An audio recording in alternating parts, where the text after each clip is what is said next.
Mobile ಇಲ್ಲಿ ಕೊಡಪ್ಪ ಮುಂಜು, mobile ಕೊಡಿ, ಇಲ್ಲಿ ಯಾರಿಗಾದ್ರು ಇಟ್ಕೊಂತಾರೆ ಬೇಕಂದ್ರೆ.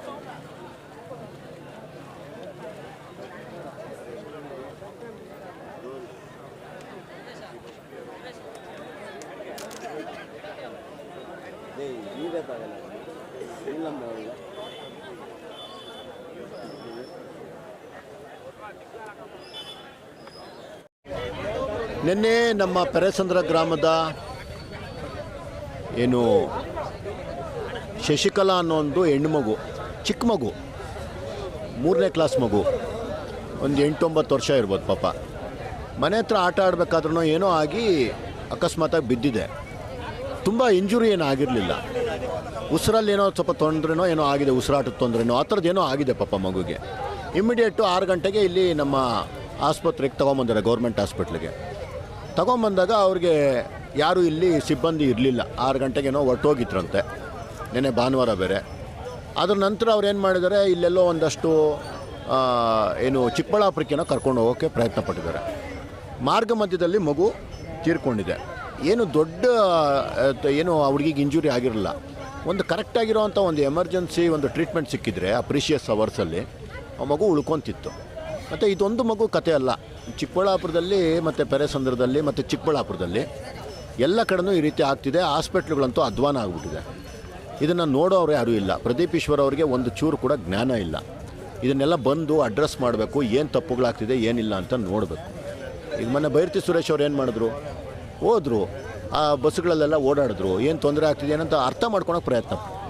ಯಾವುದೇ ಪಕ್ಷ ಆಗಿರಲಿ, ಏನಾದರೂ ಆ ಥರ ಕೆಲಸ ಮಾಡಿದಾಗ ನೋಡೋಕ್ಕೂ ಖುಷಿ ಆಗುತ್ತೆ. ಹೌದಪ್ಪ ಏನೋ ಮಾಡ್ತಿದ್ದಾರೆ. ಆ ಮನುಷ್ಯ ಇದುವರೆಗೂ 3.5 ವರ್ಷ ಆಗಿದೆ ಪ್ರದೀಪ್ ಈಶ್ವರ್. ಈ ರೀತಿ ಯಾವುದೇ ಆದಂಥ ಒಂದು ಇದು ಮಾಡಿಲ್ಲ. ಬೇಸಿಕ್ ನೀಡ್ ಇದು, ಏನು ಹಾಸ್ಪಿಟ್ಲ್ ಅನ್ನೋದು ಬೇಸಿಕ್ ನೀಡು. ಆ ಹಾಸ್ಪಿಟ್ಲಿಗೆ ಬಂದು ಅವರು ಸರಿಯಾಗಿ ನೋಡಿ ಸರಿ ಇದೆಯಾ ಇಲ್ವ ಇಲ್ಲಿ ವ್ಯವಸ್ಥೆ ಅನ್ನೋದನ್ನು ಕೂಡ ಯಾವತ್ತೂ ಗಮನಿಸಿಲ್ಲ. ಇದನ್ನು 10 ಬಾರಿ ಪಾಪ ನಮ್ಮ ಹುಡುಗರು ಅವರು ಇವರೆಲ್ಲ ವಿಡಿಯೋಗಳು ಮಾಡಿ ಅವರ ಅಸಹಾಯಕತೆಯನ್ನು ಹಾಸ್ಪಿಟ್ಲ್ ಸರಿ ಇಲ್ಲ, ಜನ ಸತ್ತೋಗ್ತಿದ್ದಾರೆ, ತೊಂದರೆ ಆಗ್ತಿದೆ ಅಂತೆಲ್ಲ ಹೇಳಿದ ಮೇಲೂ ಸಹ ಏನೂ ಅವರು ಒಂದು ಚೂರು ಕೂಡ ಅದ್ರ ಬಗ್ಗೆ ಕ್ರಮ ತಗೊಂಡಿಲ್ಲ. ಇವತ್ತು ನಮ್ಗೆ ಕಾಣ್ತಿರೋದಕ್ಕೆ ಇವತ್ತು ಗೊತ್ತಾಗ್ತಿದೆ ಅಷ್ಟೇ. ಎಷ್ಟೋ ಜನ ಅಸಹಾಯಕರು ಈ ಥರ ಮೀಡಿಯಾ ಮುಂದೆ ಬಂದಿಲ್ಲ, ಏನೂ ಇಲ್ಲ. ತುಂಬ ಜನ ಪ್ರಾಣಗಳು ಕಳ್ಕೊಂಡಿದ್ದಾರೆ, ತುಂಬ ಜನರ ಕುಟುಂಬಗಳು ಅನಾಥ ಆಗಿದೆ, ತುಂಬ ಜನ ಹೆಣ್ಮಕ್ಳು ವಿಧವೆಯರಾಗಿದ್ದಾರೆ, ತುಂಬ ಜನ ತಾಯಂದರು ಮಕ್ಕಳನ್ನ ಕಳ್ಕೊಂಡಿದ್ದಾರೆ. ಈ ರೀತಿಯಾದಂಥ ವ್ಯವಸ್ಥೆ ಏನು ಒಂದು ಅರಾಜಕತೆ ಏರ್ಪಟ್ಟಿದೆ ಇವತ್ತು ಚಿಕ್ಕಬಳ್ಳಾಪುರದಲ್ಲಿ. ಎಲ್ಲೂ ಒಂದು ಅಭಿವೃದ್ಧಿ ಅನ್ನೋದೇ ಗೊತ್ತಿಲ್ಲ. ಯಾವತ್ತೋ ಬರ್ತಾರೆ, ಯಾವುದೋ ಜಾತಿ ಮಧ್ಯದ ಕಲಹ ಉಂಟಾಕೋದಕ್ಕೋ ಇನ್ನೊಂದಕ್ಕೋ ಏನೋ ಬಂದು ನೋಡಿ. 27ನೇ ತಾರೀಕು ಬಂದಿರೋ ಮನುಷ್ಯ ಇವತ್ತು 20ನೇ ತಾರೀಕು, 23 ದಿವಸ ಆಗಿದೆ. ಎಷ್ಟು ನಾವು ದಿನಕ್ಕೆ 2 ಸಲ, ನಾನು ಬೆಂಗಳೂರಲ್ಲೇ ಇದ್ದರೂ ಸಹ ದಿನಕ್ಕೆ 2 ಸಲ ಬರೋ ಅಂಥ ಬರ್ತೀವಿ.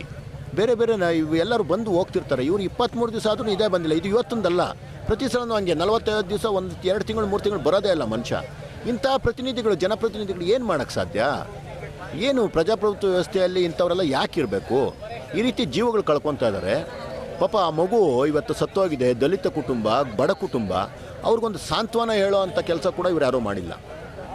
ಇಲ್ಲಿ ಬಂದು ನಾವು ಇವತ್ತು ಕೂತಿರೋದಕ್ಕೆ ಇಡೀ ತಿಪ್ಪೆ ಸಾರ್ಸೋಕ್ಕೆ ಬಂದಿದ್ದಾರೆ. ಅಧಿಕಾರಿಗಳನ್ನು ಕಳಿಸಿ ನಮ್ಮನ್ನು ಮನವೊಲಿಸೋಕ್ಕೆ ಪ್ರಯತ್ನ ಪಡ್ತಿದ್ದಾರೆ. ಇಲ್ಲಿ ಕೂಗಳತೆ ದೂರದಲ್ಲಿ ನಮ್ಮದು ಮೆಡಿಕಲ್ ಕಾಲೇಜ್ ಇದೆ, 1 ಕಿಲೋಮೀಟ್ರ್ ದೂರ. ಆ ಮೆಡಿಕಲ್ ಕಾಲೇಜಲ್ಲಿ ಇವತ್ತವರೆಗೂ ಆಸ್ಪತ್ರೆ ಇಲ್ಲ. ಏನು ಆಸ್ಪತ್ರೆ 4 ವರ್ಷ ಆಗಿದೆ ಆಗಿ, ಮೆಡಿಕಲ್ ಕಾಲೇಜ್ ಸ್ಟಾರ್ಟ್ ಆಗಿದೆ. 4 ವರ್ಷದ ಪಾಪ ವಿದ್ಯಾರ್ಥಿಗಳು, ಮೆರಿಟ್ ಸ್ಟೂಡೆಂಟ್ಸು ಮೆಡಿಕಲ್ ಕಾಲೇಜಲ್ಲಿ ಬರೋದು, ಏನು ಅದು ಗೌರ್ಮೆಂಟ್ ಕಾಲೇಜಲ್ಲಿ ಸೀಟ್ ಸಿಗೋವಂಥದ್ದು. ಅವ್ರಿಗೆ ಆಸ್ಪತ್ರೆ ಇಲ್ಲ, ಆಸ್ಪತ್ರೆಗಳೇ ಅವ್ರಿಗೆ ಪ್ರಯೋಗಾಲಯ. ಅಲ್ಲಿಗೆ ಇನ್ನೆಲ್ಲೋ ಕರ್ಕೊಂಡು ಹೋಗ್ತಾರೆ ಪಾಪ. ಜೊತೆಗೆ ಇಲ್ಲಿ ಆಸ್ಪತ್ರೆ ಇದ್ದಿದ್ದರೆ ಎಷ್ಟೊಂದು ಜನಗಳ ಜೀವ ಉಳಿತಾ ಇತ್ತು. ಸುಮಾರು ಒಂದು 300-400 ಹಳ್ಳಿಗಳ ಜನ ಈಸಿಯಾಗಿ ಅಲ್ಲಿಗೆ ಹೋಗ್ತಿದ್ರು. ಯಾವುದನ್ನೂ ಮಾಡ್ತಿಲ್ಲ. ಸರ್ಕಾರದ ವೈಫಲ್ಯ, MLA ವೈಫಲ್ಯ. ಇದನ್ನು ಸರ್ಕಾರದ ಮುಖ್ಯಮಂತ್ರಿಗಳ ಗಮನಕ್ಕೆ ತಗೊಂಬರೋ ಅಷ್ಟು ಯೋಗ್ಯತೆ ಕೂಡ ಈ ಪ್ರದೀಪ್ ಈಶ್ವರ್ಗೆ ಇಲ್ಲ. ಮಂತ್ರಿಯಾಗ ಕೊಟ್ಟಿದ್ದಾರೆ. ಮಂತ್ರಿಯಾಗಿ ಯಾರನ್ನೇನು ಮಾಡಬೇಕು ಅಂತಿದ್ದಾರೋ ಗೊತ್ತಿಲ್ಲ. ಈ ರೀತಿಯಾದಂತಹ ವ್ಯವಸ್ಥೆಯಲ್ಲಿ ನಾವಿವತ್ತು ಜನಗಳಿಗೆ ಇನ್ಮೇಲೆ ಆ ರೀತಿ ಅನ್ಯಾಯ ಆಗಬಾರ್ದು. ಆ ಮಗುಗೆ ಆ ಸತ್ತೋಗಿರೋಂಥ ಮಗು ಮನೆಯಲ್ಲಿ ಹಣ ಕೊಡಕ್ಕೆ ಹೋದೆ ನಾನು. ಅವ್ರು ಒಂದೇ ಮಾತು ಹೇಳಿದ್ದು, ನಮ್ಗೆ ಹಣ ಬೇಡ, ನಮ್ಮ ಮಗುಗಾಗಿರೋ ಅಂತಹ ಅನ್ಯಾಯ, ನಮ್ಮ ಕುಟುಂಬಕ್ಕಾಗಿರೋ ಅನ್ಯಾಯ ಇನ್ನೊಂದು ಸಲ ಆಗಬಾರ್ದು, ಇದಕ್ಕೆ ಹೋಗಿ ತಾವು ಹೋರಾಟ ಮಾಡಬೇಕು. ಅದನ್ನು ಮಾಡಿದ್ರೆ ನೀವು ನಮಗೆ ಹಣ ಕೊಟ್ಟಕ್ಕಿಂತ ಜಾಸ್ತಿ ಅಂತ ಹೇಳಿದ್ರು. ಅವ್ರು ಹೇಳಿದ್ದು ಕರೆಗೋಸ್ಕರ ನಾವು ಇಲ್ಲಿ ಬಂದು ಕೂತಿದ್ದೀವಿ. ಇನ್ಯಾವ ಕುಟುಂಬಗಳಲ್ಲೂ ಈ ರೀತಿ ಸರಿಯಾದ ಸಮಯಕ್ಕೆ ಚಿಕಿತ್ಸೆ ಸಿಗದಿರ ಯಾರು ಸಾಯಬಾರ್ದು ಅಂತ ನಂಗಿದ್ರೆ ಇಮ್ಮಿಡಿಯೇಟಾಗಿ ವ್ಯವಸ್ಥೆ ಬದಲಾವಣೆ ಆಗಬೇಕು.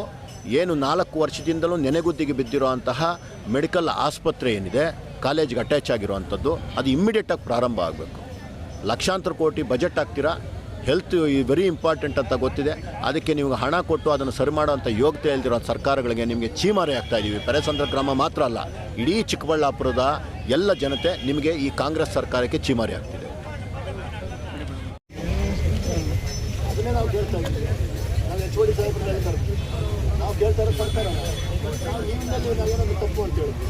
ನಾವು ಸರ್ಕಾರನ ಕೇಳ್ತೇವೆ. ನಿಮ್ಮ ಆನ್ಸರ್ ಹೇಳಿದ್ರೆ ನಾವು ಅಲ್ಲೇ ಕೇಳ್ತಾರೆ. ಇದೇನು ಹೇಳಿದ್ರೆ ಸರ್ಕಾರದ ವಿಚಾರ, ಸರ್ಕಾರನ ಕೇಳ್ತಾರೆ.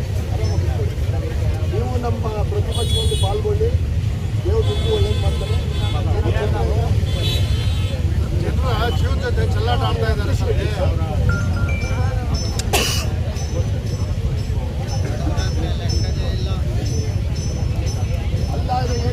ಅಲ್ಲಿ ಬರೋವಾಗ ನಮ್ಮ ಬ್ಯಾಂಕ್ ದುಡ್ಡು ಹಾಕ್ತಿದ್ವಿ. 4 ವರ್ಷ ಆಯಿತು. ಆಯಿತು, 1 ವರ್ಷ ಬರೋದಂತೆ 1 ವರ್ಷ ಬರುವಾಗ 2 ವರ್ಷ ಬರುವಾಗ 4 ವರ್ಷ ಆಯಿತು. 4 ವರ್ಷ ಆದರೂ ಜನ ರೋಡಲ್ಲಿ ಸತ್ತೋಗ್ತಾರೆ.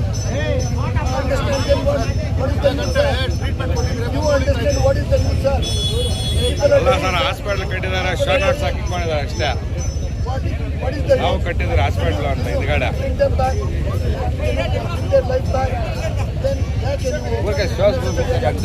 ಹಾಸ್ಪಿಟಲ್.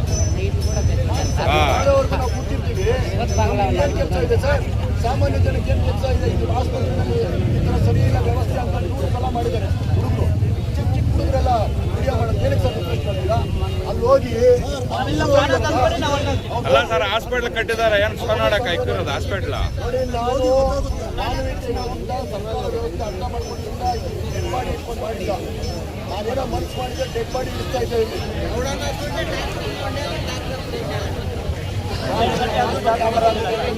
ಒಪ್ಪಲ್ಲ ನಮ್ಮ ಸರ್ ಹೇಳಿದ್ರು, ಹೇಳಿದ್ರು ಪಾಪ ಯಾರು ಒಪ್ಪಿಲ್ಲ. ಅವ್ರು ನೋಡಿ ಏನು ಮಾಡ್ತಿಲ್ಲ.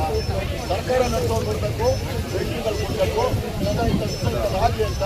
ಅದಾದಮೇಲೆ ನಾವೆಲ್ಲ ಎದ್ದು ಹೋಗ್ತೀವಿ. ತಪ್ಪು ಮಾಡೋಕ್ಕೆ ಕೆಲಸ ಇದೆ ಸರ್, ರಾಜಕಾರಣ ಮಾಡೋಕ್ಕೆ ಗೊತ್ತಿಲ್ಲ. ಇಲ್ಲಿ ಸೋಮವಾರ ನನಗೆ 3 ಫೋನ್ ಬರ್ತದೆ, ನನ್ನ ಹೊಟ್ಟೆಪಾಡು.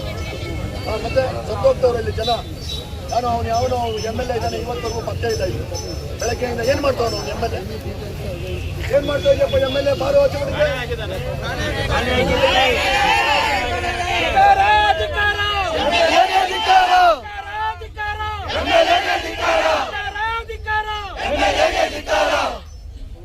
ಇಂಥ ವ್ಯವಸ್ಥೆಗೆ ಕಾರಣ ನೀವೆಲ್ಲರೂ. ಎಷ್ಟೆಲ್ಲ ನೀವು ಬೇಕಿದ್ದರದು ಅಂತ ಕೊಡ್ಸಿ ನಮ್ಮ ಜವಾಬ್ದಾರಿ ಇರ್ತಾರೆ. ಆಯಿತು, ಅದು ನಿಮ್ಮ ಪಾರ್ಟ್ ಆಗೋಯ್ತು. ಇದರಿಂದ ಸರ್ಕಾರ ಏನು ಮಾಡಿದೆ? ಯಾವನಿಗೆ ಬೇಕು ಸರ್ ಫಂಡ್ಸು? 4 ಲಕ್ಷ ಕೋಟಿ 1 ವರ್ಷಕ್ಕೆ ಬಿಡೋದು. 4 ವರ್ಷ ಆಯಿತು ಸರ್ ಕಾಲೇಜ್ ಸ್ಟಾರ್ಟ್ ಆಗಿ. 20 ಲಕ್ಷ ಕೋಟಿ ರೂಪಾಯಿ ಬಿಟ್ಟಿದ್ದಾರೆ. ನಮ್ಮ 100-200 ಕೋಟಿ ರೂಪಾಯಿ ಆಗಿದ್ರೆ ಎಷ್ಟೋ ಜನ ಬದುಕಿರೋರಲ್ರಿ.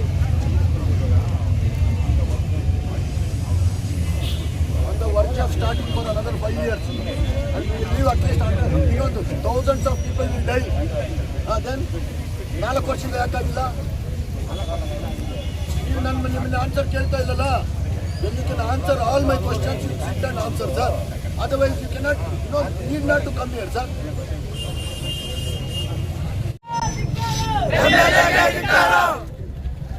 ಕಾನೂನಂತೆ ಕಾನೂನು, ಕಾನೂನಂತೆ ಕಾನೂನು. ಪಬ್ಲಿಸಿಟಿ MLA ಅಧಿಕಾರ, ಅಧಿಕಾರ, ಅಧಿಕಾರ, ಅಧಿಕಾರ, ಅಧಿಕಾರ, ಅಧಿಕಾರ, ಅಧಿಕಾರ.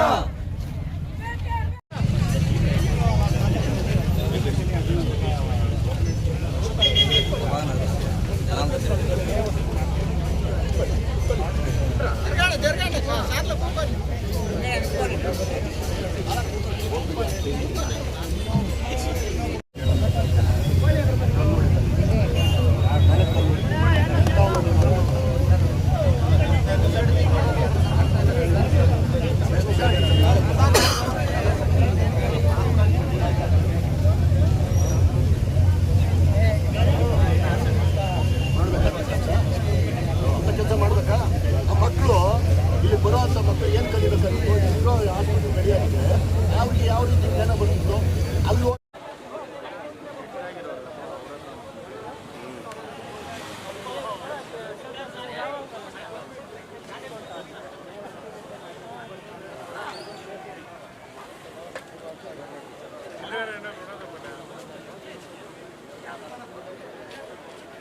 ಮಾಡಿ